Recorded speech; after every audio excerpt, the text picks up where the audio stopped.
네, 안녕하세요. 한수병원 당뇨 김한수 의사입니다. 제가 당뇨병을 치료할 때 항상 그 유형을 체크하고 유형에 맞게 치료해야 된다라고 말씀드렸었는데, 오늘은 열형 당뇨라고 제가 분류하는 그 유형을 한번 살펴보고 그 유형의 실제 치료 케이스를 한번 이야기를 나눠보고자 합니다. 자, 이분은 46세 남자분인데요. 이분은 공무원, 그러니까 법무부 같은 쪽에서 일을 하시는 그런 분이셨고, 평소에도 업무 스트레스가 좀 있는 그런 케이스셨습니다. 자, 그런 상태고, 이분은 원래 평소에도 단백뇨, 단백질이 소변에서 새어나오는 단백뇨 증상이 있으셔가지고 병원에서도 국소분절 사구체 경화증이라고 진단을 받으신 분이셨고, 그래서 3개월마다 한 번씩 검사를 받는 분이셨는데, 어느 날 갑자기 갈증이 심하게 나고 물을 많이 먹게 되고 소변을 자주 보게 되고 밤에 주무시다가도 2번 이상 소변을 보러 가시는 증상이 생겼습니다. 그리고 살도 한 6kg 정도가 꾸준히 빠지시고, 그러면서 병원에 가니까 당뇨다 라고 진단을 받게 되신 케이스셨고, 당시의 수치는 정확하게 기억을 못 하시는 그런 상태셨습니다. 다만 병원에서는 당뇨기 때문에 양약을 총 하루에 4번, 아침에 3번, 저녁에 1번 처방을 받으셨는데, 그 처방 내용을 살펴보면 디아미크롱 서방정이라고 해서 설포닐 제제 60mg짜리 하나 있었고요. 그 다음에 다이백스 서방정이라고 해서 메트폴민 제제 500mg, 그리고 듀비의 정이라고 해서 글리타존계 0.5mg짜리 약을 아침에 3가지를 처방받으셨고, 저녁에는 다시 디아미크롱 서방정을 다시 하나 더 60mg짜리를 똑같은 거를 하나 더 해서 아침에 3개, 저녁에 하나 이렇게 처방을 받고 드시게 되었고, 이걸 드신 지 한 달째 되실 때 한의원에 오시게 되셨습니다. 일단 처음에 양약을 먹고 나서 갈증이나 입마름은 빠졌는데 몸의 컨디션과 기력, 그 다음에 혈당 수치가 생각보다 안 잡히셔가지고 오시게 된 거였고요. 실제로 한의원에 내원하셨을 때 당화색소를 한의원에 측정을 해보니까 수치가 10.6% 정도가 나오셨습니다. 그리고 요당 수치도 좀 있으셨는데요. 요당이 결국은 소변으로 빠지는 포당이 되겠죠. 이 요당 수치가 정상 범위는 기본적으로 50 정도 이하가 나온 게 정상 범위입니다. 근데 이분은 691 정도 나오셨고, 이게 요당이 나오는 정도가 1, 2, 3, 4, 5단계 중에서 3단계 정도 해당하는 그런 정도라고 보시면 되겠습니다. 그래서 양약을 드신 것 치고는, 그리고 양약 개수가 꽤 있는데 개수에 비해서는 혈당이 생각보다 높다는 거, 그리고 갈증, 입마름 이외에 다른 몸의 기력이라든지 다른 증상들이 별로 개선이 안 됐다는 부분들, 그리고 다른 아까 요당에 대한 것들이나 다른 지표들이 생각보다는 빨리 안 잡힌 부분 때문에 이분도 이제 다른 방법을 좀 논의하시다가 한의원 오시게 되셨고, 그래서 제가 어떤 것 때문에 당뇨가 왔는지 차근차근 살펴보고 진료를 시작하게 되었습니다. 자, 그래서 이분의 상황을 차근차근 살펴보니까 이분이 타고난 체력은 괜찮으시고 체격도 튼튼하신 편이셨습니다. 근데 타고난 열이 좀 있는 편이셨어요. 몸 자체에. 이게 막 아주 심한 열은 아니고 일상에서 막 속이 차거나 배가 냉하거나 뭐 이 정도는 아니고 가볍게 조금 있는, 막 크게 지장 없는 그 정도 열을 갖고 있는, 타고날 열을 갖고 있는 그런 정도의 몸이셨고요. 자, 업무상의 스트레스를 꾸준하게 받으셨는데, 스트레스의 종류가 중요한데 화가 났는데 그 화를 계속 억누르는 상황이 계속 지속되셨습니다. 그리고 짜증이 좀 많이 나고 이런 상황들이셨고요. 사람 몸에서는 이 스트레스 중에서 화가 나는 걸 누르거나 짜증이 나는 상황은 한방적으로는 간 쪽에서 기운이 막히고 열이 고이는 상태라고 해석합니다.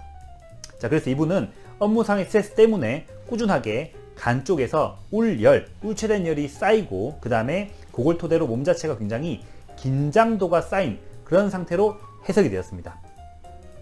간의 기운 자체가 원활하게 순환이 못 돼주고 울체가 돼서 막히고 열이 나는 상황이셨던 거죠. 자, 그리고 음주가 좀 꾸준히 있으셨는데 일주일에 한 2번, 3번 정도 소주 한 번에 2병에서 3번 정도를 드셨는데, 이 상황은 한 번에 막 폭음 과음까지는 아니지만 꾸준한 음주 상황이 간과 위장 쪽에 열을 계속 누적시키는 상황을 만들었습니다.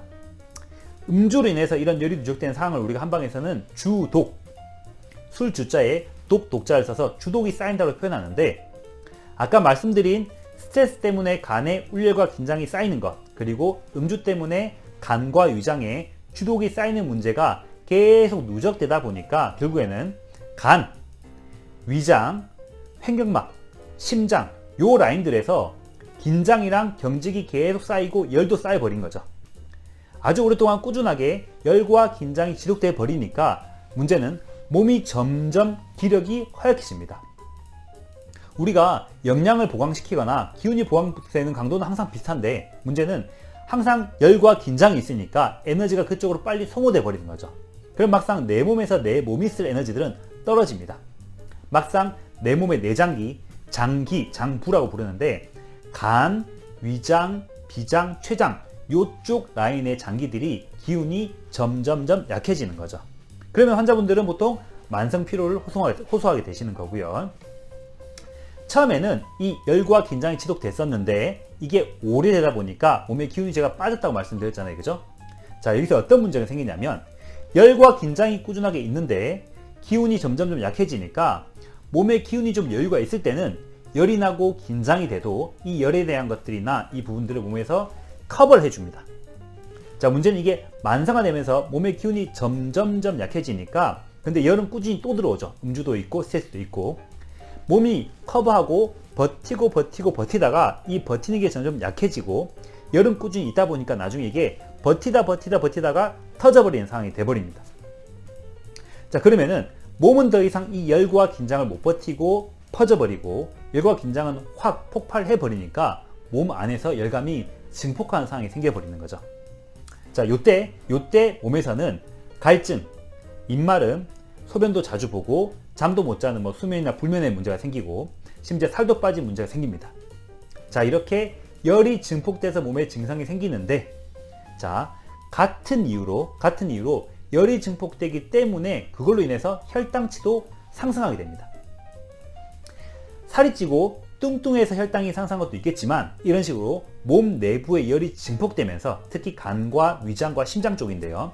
이쪽 열이 증폭되면서 비장, 췌장 쪽에 영향을 주면서 혈당이 제어가 안 되고 혈당이 갑자기 급격하게 치솟는 상황이 생기는데 이게 이제 제가 말씀드리는 열형 당뇨라는 기전입니다.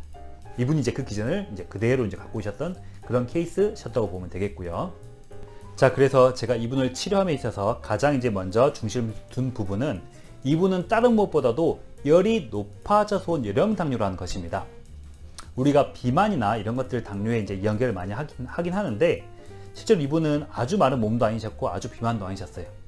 일반적인 수준의 체형이라고 보시면 되겠고 다만 이분의 체형이 혹은 몸 안에 있는 지방이 많아서 문제가 됐다면 한국의 당뇨인 분들은 한 절반 이상 한 3분의 1 다 당뇨여야 됩니다. 이분은 실제로도 당뇨가 온 이유랑 기전들이 아까 말씀드린 것처럼 내부 열이 높아져서 특정 장기에 열이 많아져서 당뇨가 온 경우라고 분석할 수 있었고 그렇기 때문에 살을 빼야 되냐 음식을 줄여야 되냐 그게 아니라 불필요한 부분에 열을 빨리 빼고 조정을 해주는 게 이분한테 가장 필요한 치료고 관리법이었다고 보시면 되겠습니다.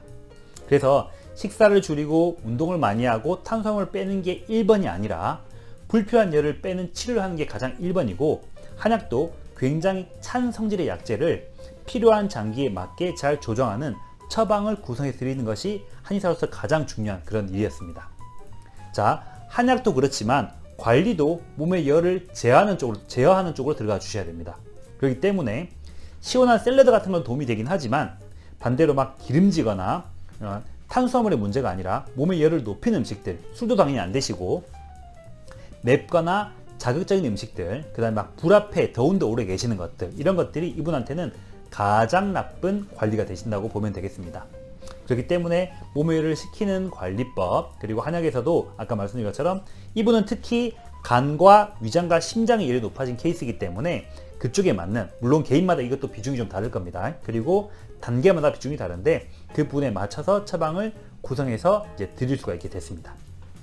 제가 이제 한약을 보통 드릴 때는 15일 보름분 단위만 드립니다. 왜냐하면 그 시시각각으로 몸이 바뀌기 때문에 한약이 거기에 맞춰서 또 바뀌어줘야 되거든요. 자, 그리고 아까 제가 처음에 소변검사를 시행했는데 보름 후에도 한약을 먹고 나서 다시 소변검사를 시행합니다. 그래서 첫 보름에 한약을 복용하신 후에 두 번째 오셔서 보름 후에 보니까 처음에 요당이 수치가 691이 나오셨는데 제가 아까 처음에 요당의 정상 범위가 50이라고 그랬죠. 그죠? 50이었는데 691이 나오던 분이 두 번째 내원하실 때는 보름 후에는 63으로 잘 떨어졌습니다.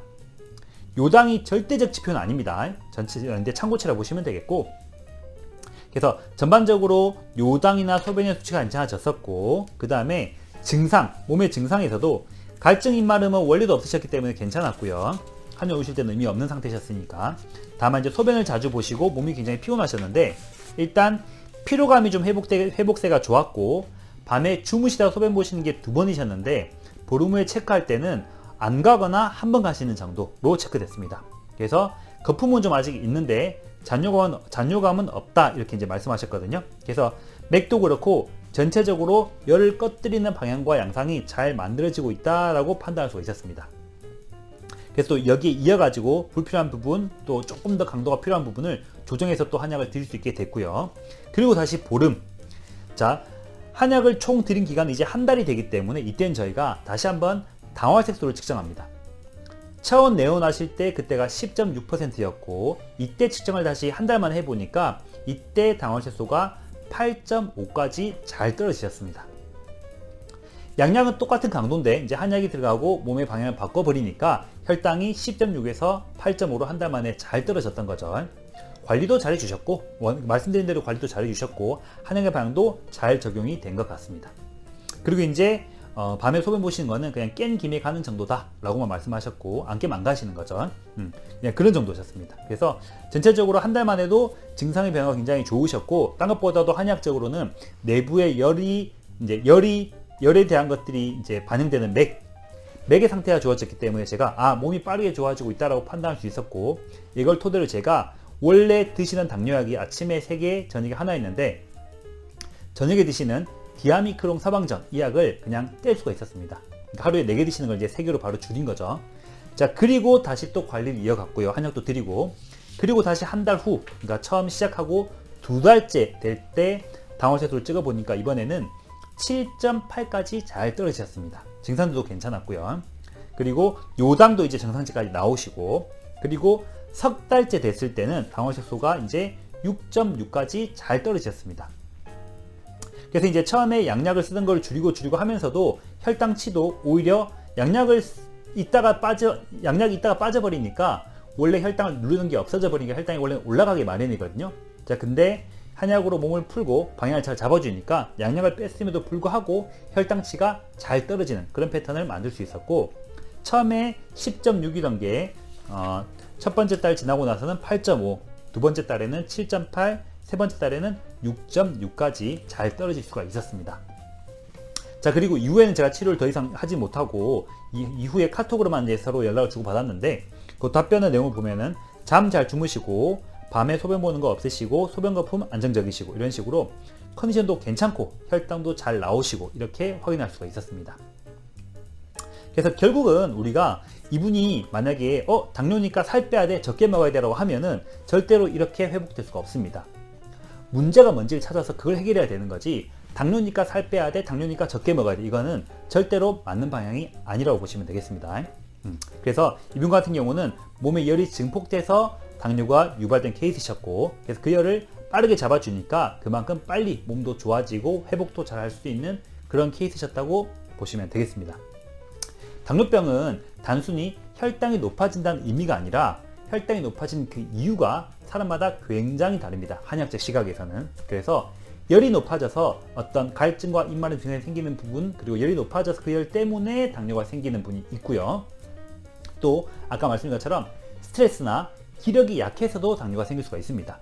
열도 안 나고 살도 안 쪘는데 스트레스를 많이 받아서 그것 때문에 혈당이 높아진 분들은 열이나 딴 걸 어떻게 할 게 아니라 스트레스를 풀고 그 부분에 문제됐던 장기를 치료하면 실제로 그 부분이 회복될 수가 있다고 보시면 되겠습니다. 그래서 한의학적으로는 당뇨병은 무조건 혈당이 올라가는 한 가지 상황이 아니라 열이 생긴 거, 노폐물이 쌓인 거, 기운이 없는 거, 스트레스가 많은 것처럼 각각이 서로 다른 병입니다. 당연히 치료도 다르고 관리법도 다릅니다. 열이 많아서 당뇨가 생긴 분한테 쓰는 치료약이, 이 약을 만약에 노폐물이 쌓인 사람, 살찐 사람이나 혹은 스트레스 때문에 당뇨가 온 사람한테 주면 효과가 있느냐? 당연히 효과가 나지가 않습니다. 혈당을 치료하는 한약이 딱 정해진 게 아니라 혈당을 높이는 원인이 사람마다 다르기 때문에 거기에 맞는 약제를 적절하게 특정 약제, 특정 단계 약제를 잘 써주면 그 원인이 제거되기 때문에 혈당이 다시 올라가지 않고 당뇨 걸리기 이전의 몸으로 회복할 수가 있다고 보시면 되겠습니다. 당뇨는 당연히 쉬운 질환이 아닙니다. 자, 하지만 내 몸이 어떤 원인으로 생겼는가를 잘 따지면, 그리고 그걸 잘 해결해 주면은 당뇨는 반드시 좋아지고 회복될 수가 있다고 보시면 되겠습니다. 오늘 이렇게 열형 당뇨 케이스를 한번 설명드렸는데, 앞으로 다른 유형들, 그리고 좀 유형이 섞여 있는 것도 차근차근 기회가 될 때마다 좀 설명을 드리려고 하는데요. 본인과 비슷한 증상이 있을 경우에는 또 잘 고민해 보시고, 이것 이외에도 다른 원인들이 또 많이 있으니까 이걸 토대로 본인 상태를 좀 파악하시고, 단순히 살만 뺀다고 되는 게 아니네, 운동만 하면 되는 게 아니네 라를 좀 잘 이해하시고 판단하시면 좋겠습니다. 그것만 잘 잡아주면은 혈당, 당뇨, 그 다음에 합병증 이런 것들은 분명히 좋아질 수가 있겠습니다. 예, 감사합니다.